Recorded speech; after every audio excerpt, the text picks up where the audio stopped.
मेरा नाम नीरज गौड़ एडवोकेट है। मैं अंतर्राष्ट्रीय पत्रकार महासंघ जिला प्रवक्ता है। आज यहाँ पर पहुंचकर नानपारा तहसील में आपने ज्ञापन दिया है, क्या मांगे हैं आप लोगों की? देखिए, मांग तो यही है कि शासन कोई ऐसी नीति बनाए जिससे पत्रकारों की जो है सुरक्षा हो सके। और सबसे बड़ी बात यह है कि जो हमारे मुख्यमंत्री योगी आदित्यनाथ जी ने जो इतना अच्छा कानून व्यवस्था का जो है उदाहरण दिया है उत्तर प्रदेश में, ये तो उसको बिल्कुल खुला चैलेंज इन लोगों ने कर दिया। इतना दुस्साहस कि दिन दहाड़े जो है पत्रकार की जो है गोली मार करके हत्या कर दी जाए। तो इसमें तो बहुत कड़ाई से जो है शासन को कुछ पे ऐसी नीति बनाने की आवश्यकता है कि जो इस तरीके की दुर्घटना की जो है अब जो है पुनरावृत्ति प्रदेश में है। बिल्कुल, लगातार हम आप लोगों को पूरी वो हकीकत वो तस्वीर जो हत्या हुई है इसके संदर्भ में तो बड़े से बड़े कानून व्यवस्थाएं सुनिश्चित करानी चाहिए सरकार को। जी। जो भी ये हुआ है बहुत निंदनीय है। पुनरावृत्ति इसकी न हो तो ज़्यादा ठीक है, नहीं तो हम लोग इससे भी बड़े कदम उठाएंगे जो सरकार को डगमगाने की भी क्षमता प्रदर्शित की जाए। आखिर में देखा जाए पत्रकारों को ही क्यों टारगेट में लिया जाता है? आखिर में जब पत्रकार अपनी सच्चाई के साथ में वो कोई भी खबर प्रकाशित करता है तो क्यों आखिर पत्रकारों को टारगेट किया जाता है? आखिर पत्रकारों का सुरक्षा क्यों नहीं लागू किया जाता है? देखिए, पत्रकारों को इसलिए टारगेट किया जाता है क्योंकि वो उजाले को बिल्कुल प्रदर्शित कर रहे हैं। किसी भी प्रकार जो भी ये जो संगतियाँ हैं इनको प्रदर्शित कर रहे हैं कि बिल्कुल साफ साफ हो जाए, जिसमें प्रशासनिक अधिकारी भी आमतौर पर देखा जाए तो भी संलिप्तता में पाए जाते हैं। लगातार देखा के अंदर आक्रोश नजर आ रहा है। हमारे साथ अंतर्राष्ट्रीय पत्रकार महासंघ के जिला अध्यक्ष जी हैं, बहुत बहुत स्वागत है। अध्यक्ष जी, क्या कहना चाहेंगे जिस तरीके से पत्रकारों के उत्पीड़न हो रहा है? सर्वप्रथम जो सीतापुर में जो हत्या की गई है ये खुद में बहुत निंदनीय बात है और इसी के संदर्भ में आज हम लोग ज्ञापन देने के लिए यहाँ पे आए हुए।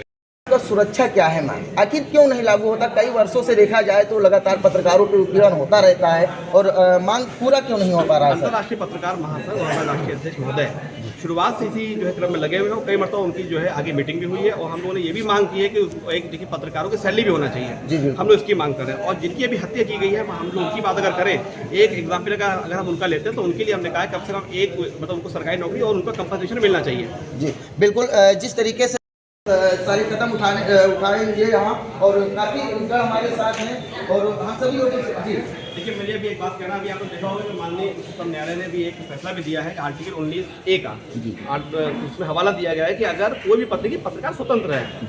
हमारे देश में फ्रीडम ऑफ स्पीच है लेकिन एब्सोल्यूट फ्रीडम ऑफ स्पीच नहीं है, क्योंकि हम कुछ भी बात ऐसी बोले कि सामने वाले को हर्ट ना हो या सामने दुख ना पहुंचे या सामने वाले को कोई नुकसान ना पहुंचे, तो एब्सोल्यूट फ्रीडम ऑफ स्पीच नहीं है। अगर और माननीय सुप्रीम कोर्ट ने एक बात और भी कही है, अगर कोई पत्रकार अगर सरकार की नीतियों को भी क्रिटिसाइज करता है तो उसके ऊपर कोई मुकदमा नहीं होगा।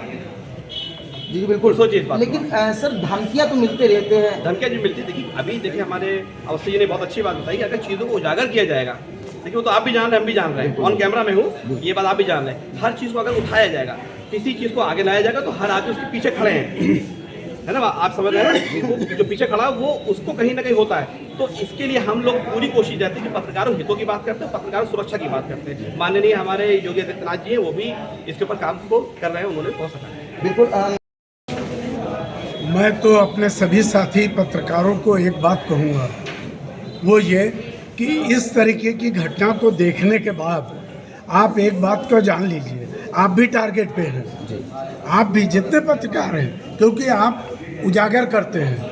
मेरी कोशिश, मैं जब पत्रकारिता स्वतंत्र भारत में करता था, अगर किसी ने कुछ कह दिया कि ऐसा क्यों लिख दिया आपने, हम उसकी छानबीन करके उसके प्रूफ को निकाल के दूसरी किस्त भी जारी कर देते थे। 5-5, 8-8 किस्तें जारी की हैं, वो फौरन अपने औकात पे आ जाता था। कोई साफ सुथरा नहीं है। पत्रकार अगर अपने पे आ जाए और लिखने पे आ जाए, देश और दुनिया को दिखलाने पे आ जाए, तो सबकी इज्जत सामने खोल के ऑन राइटिंग वो लिख के लोगों को पढ़ा सकता है। ये आप हौसला रखिए। और दिन दहाड़े इस तरीके की हत्या, दोपहर में हत्या करना, इस तो सीधे सीधे कानून व्यवस्था को चैलेंज है।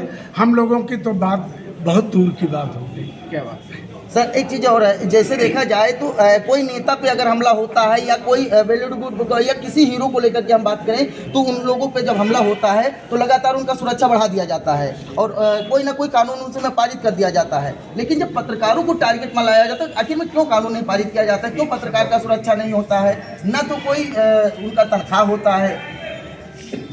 सबसे बड़ी चीज़ ये है कि देश की सबसे बड़ी अदालत जिसने कहा है कि पत्रकारों की सुरक्षा की व्यवस्था की जाए, करेगा कौन? जो करने वाले हैं कुछ न कुछ उसके अंदर ऐसे एलिमेंट बैठे हुए हैं जिनकी दाल रोटी उसी से चल रही है, जिनका काम ही भ्रष्टाचार है, उसको उजागर करता है पत्रकार, उनको पीड़ा लगती है। बिल्कुल, जिसका उजागर करता है पत्रकार उसको पीड़ा लगता है। और लगातार पत्रकार की अगर हम बात करें तो अंतर्राष्ट्रीय पत्रकार ने कई ऐसे देखा जाए ज्ञापन सौंपा गया है जिसमें सुरक्षा को लेकर की भी मांग की गई है, तनख्वाह को भी लेकर। सर आप क्या कहना चाहेंगे? देखिए ऐसा है, मैं जरा सा इससे हट करके एक छोटी सी बात कह देना चाहता हूँ जी कि जो बात आ रही है कि पत्रकारों के ऊपर इस तरीके के प्रहार क्यों होते हैं, और हमारे मोहम्मद हनीफ भैया ने भी ये कहा कि आप भी टारगेट पे हैं। जी। तो देखिए आप टारगेट पे क्यों नहीं होंगे? एक वो जो भ्रष्टाचार का एक फ्लो चलता है ना, इजी फ्लो, तो उसके लिए क्या कहा गया है कि हरा बेच देंगे, गगन बेच देंगे, कली बेच देंगे, चमन बेच देंगे, कलम के सिपाही अगर सो गए तो वतन के मसीहा वतन बेच देंगे। बिल्कुल बिल्कुल। तो आप ये जान लीजिए कि आप वो बाधा हैं, वो इस इजी फ्लो की बाधा है, तो आपको तो हटाने का प्रयास किया ही जाएगा, लेकिन हमें डट के खड़े रहना है। इससे कोई हमारे ऊपर ये नहीं होना चाहिए कि भयभीत हो गए, ठीक है, इसका जम करके मुकाबला किया जाए और शासन को बाध्य किया जाए इसलिए कि वो ऐसी नीति बनावे कि इस तरीके की पुनरावृत्ति न हो। बिल्कुल, हम जितने हमारे साथ आप बात करना चाहेंगे? कहना चाहूँगा कि विगत दिनों में 8 मार्च को हुई हत्या के काफ़ी दिन हो गए हैं, अभी तक इतने पत्रकारगण ज्ञापन देते देते अभी समय बीता जा रहा है। यही हत्या नहीं हुई थी, केवल चैलेंज हुआ था माननीय मुख्यमंत्री जी के लिए, और 24 घंटे के अंदर वो अपराधी सामने लाकर खड़ा कर दिया गया था। क्या उनके लिए प्रशासन दूसरा था? पत्रकारों के लिए कोई दूसरा है? नंबर एक बात। दूसरी बात कि यदि कहीं उस अपराधी को हम हत्यारा नहीं कहेंगे, उसको हम आतंकवाद कहेंगे। वो यदि आतंकवादी नहीं है, दिन दहाड़े गोली मारकर प्रशासन को चैलेंज देता है, सरकार को चैलेंज देता है, और उसमें यदि उसको हत्यारा माना जाए 24 घंटे के अंदर हाजिर होना चाहिए। यदि वो आतंकवाद है तो उसको बढ़ावा देने वाले अधिकारी कर्मचारी शासन प्रशासन वो भी आतंकवादी के नेतृत्व में आते हैं। यदि ये लोग ऐसा करेंगे तो यही ये देश है कि जब हमारा शासन प्रशासन गुलाम था और उस टाइम अंग्रेजों से देश को आज़ाद करवाने के लिए हम लोग स्वयं अपने एक सैनिक के रूप में अपने कदमों को उठाकर खड़े हुए और लाखों गोलियों के सामना करके अपने दिल को पत्थर के समान बना करके देश को आज़ाद करवा सके। तो आज ऐसे छोटे मोटे अधिकारियों के सरकार से लड़ने के लिए हम लोगों में तो अब तो आज के तो करोड़ों की संख्या तैनात है। जब हम लोग घर से निकलना मुश्किल था और पानी पीना मुश्किल था, उस टाइम इस गोलियों का मुकाबला हम लोग कर सके, तो आज तो हम लोगों की संख्या पूरी आज़ाद है देश का। तो इसलिए हम अपनी सरकार को ये अपना मैसेज देना चाहता हूँ उप जिलाधिकारी नानपारा के माध्यम से, और अभी आगे और हम देंगे जिलाधिकारी के माध्यम से। यदि ये सुनवाई 1 हफ्ते के अंदर नहीं होती है, हम लोगों को धरना धरने के लिए बाध्य होना पड़ेगा, और इसके बाद आगे चाहे और लाखों की गोलियां हम लोग पर बरसाई जाए, लेकिन लड़ाई लड़ने के लिए हम लोग फिर प्रशासन के सामने आना पड़ेगा। जिस तरीके से पत्रकार एकता, पत्रकार एकता को मिल रहा है, और लगातार अगर देखा जाए तो अंतर्राष्ट्रीय पत्रकार लगातार हर एक पत्रकारों की आवाज उठाता रहा। ऐसे इसी तरीके से हम खबर देखने के लिए हमारे साथ बने, लेकिन हम बहुत जल्द ऐसी खबरों के लिए